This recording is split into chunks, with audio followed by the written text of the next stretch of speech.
Look for somebody that will share a common faith with you. Don't marry somebody that does not share the same faith with you. Go to the people that share the same faith with me. Not idol worshippers. Let me tell you something that will shock you.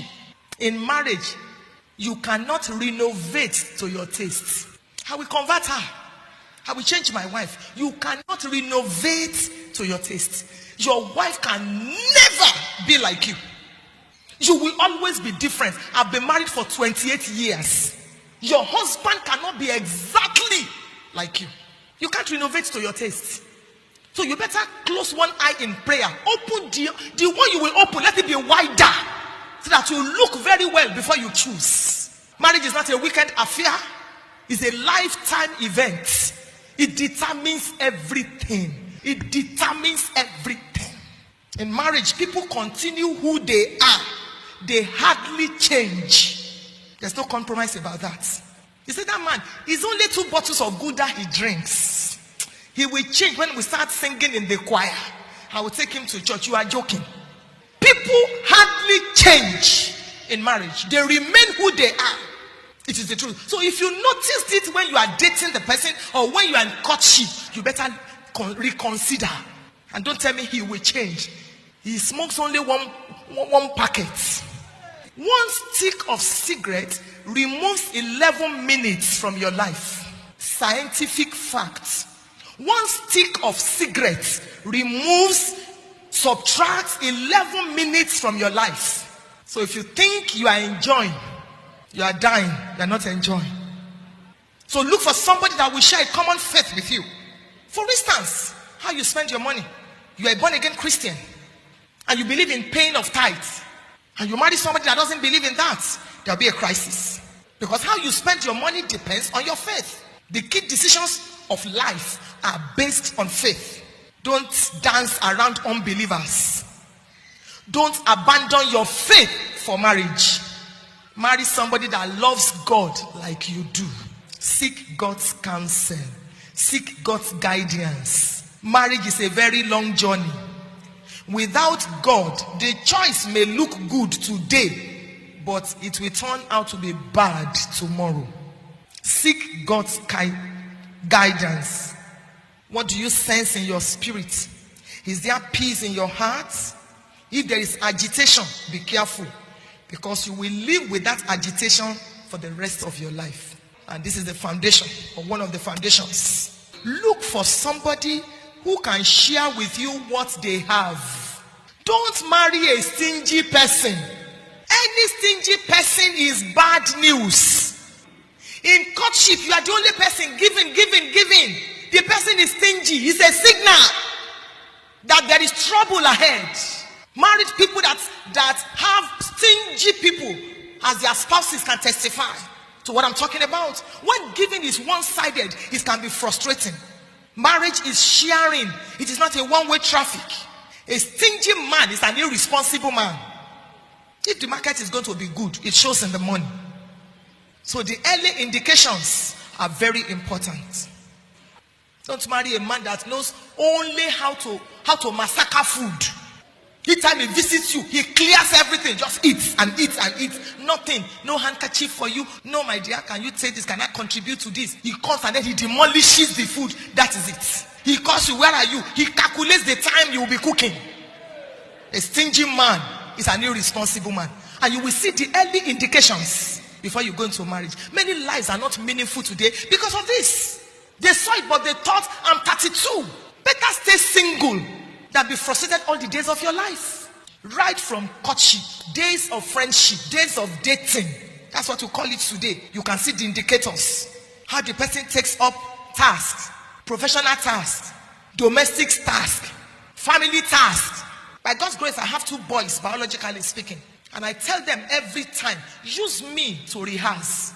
Because when I meet a man, the way you handle your mother is the way you are likely to handle your wife. I teach them to hug me. I teach them to allow me go before they come, in case we need to pass through a passage. I teach them how to treat a lady. Use me to rehearse. Because every woman wants some things from a man. You can see an irresponsible man. You can see the indicators. For instance, both of you are in school. He won't go for lectures. He won't write his assignments. He sleeps and dozes. You can tell that this one you don't have any future with him. If your life is going to be meaningful, avoid this irresponsible, lazy person.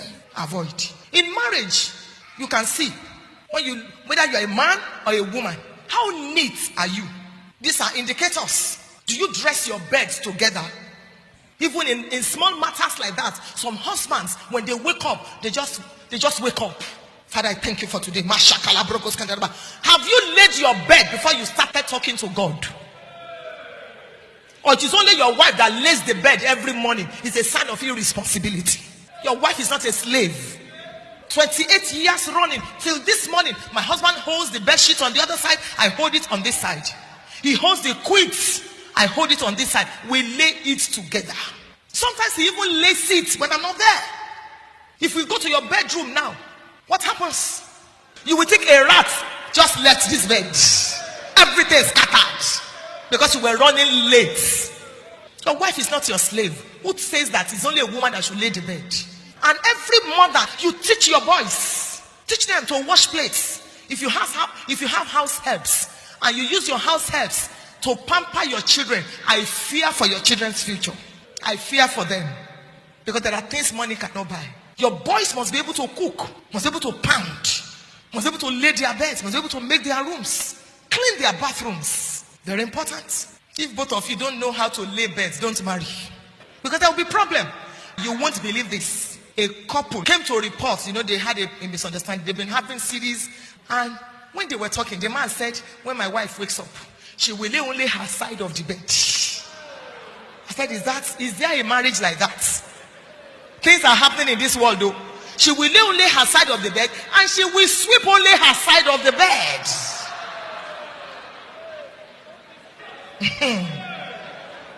Somebody shout, I'm blessed. Don't marry a lazy woman. Rebecca carried her picture on her shoulders. A lazy lady is a burden. In pregnancy, you will see her. You will think I want to sneeze. Because of pregnancy. She can't carry legs, she can't carry eyes, she can't carry anything because of pregnancy. Don't marry a lazy person. A poor person is better than a lazy person. Biblically and culturally, the man plays the most significant roles because you are the head. Men make decisions at very short notice. Your wife depends on you. You make decisions financially, so you cannot afford to shirk your responsibilities. The upkeep of your wife and children. You know that the children bear your name. So if they are yours, you must pay their school fees. As a man, at least these two major things, school fees and house rent. Because if you are the head of the home and you are not paying house rent, which house are you heading? It is a manly responsibility. Even if your wife can pay it, you cannot be the head of a house you are not paying rent for. What kind of head are you? Food, water, telephone, dress, both of you can share. But school fees and house rent, even if your wife can pay, make up your mind. She can assist you as a man, but don't let those two be on her head. If you want to maintain your honor as the head, your wife may decide to supplement, but you must carry the responsibilities on your shoulders. The upkeep of the house is the woman's responsibility.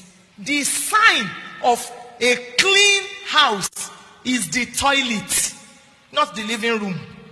When I come to your house and I want to use the restroom and say, Pastor, wait, I'm coming. And you run. I know you are a very lazy woman. If you must go and see your toilet before a guest uses it, then something is wrong with you as a woman. Your toilet should be so clean that people will feel like lying down and eating in your toilet. It is your responsibility. It's not your husband's responsibility as a woman. Your kitchen. A dirty house is a shame to the woman of the house. Marry the person you are physically attracted to. You may not have too many dresses, but there's a way you dress that makes you look attractive. As a woman and as a man. When some men sit beside you in church and they make the mistake of removing their shoes, you will feel like vomiting. When you visit some ladies at home, white undies have become maroon. Makeup is there, but underneath, stench.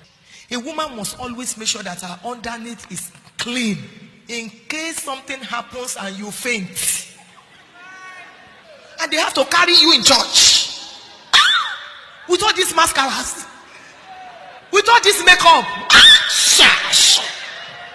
When you wake up, some people will be bold enough to tell you, sister, you need to change.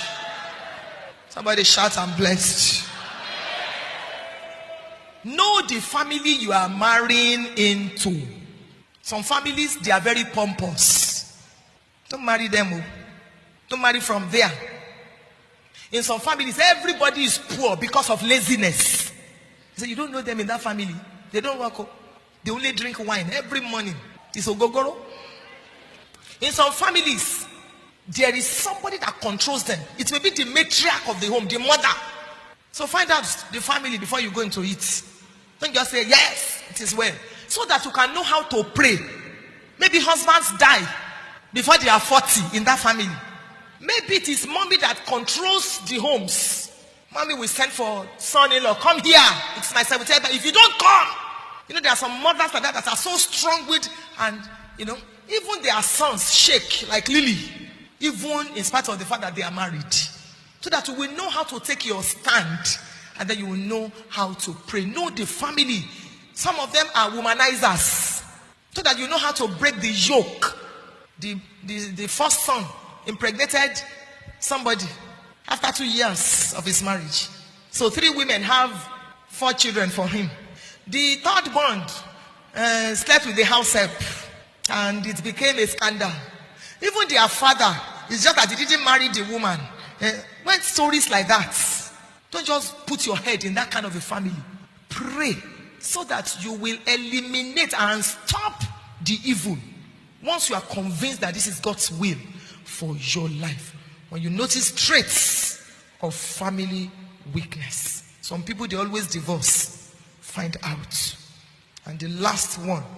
Is there room in your house for me? Because the Bible says in Genesis chapter 24 that Rebecca said, come in.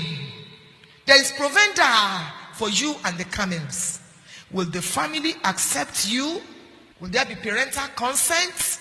Please don't elope with anybody. You will need your parents after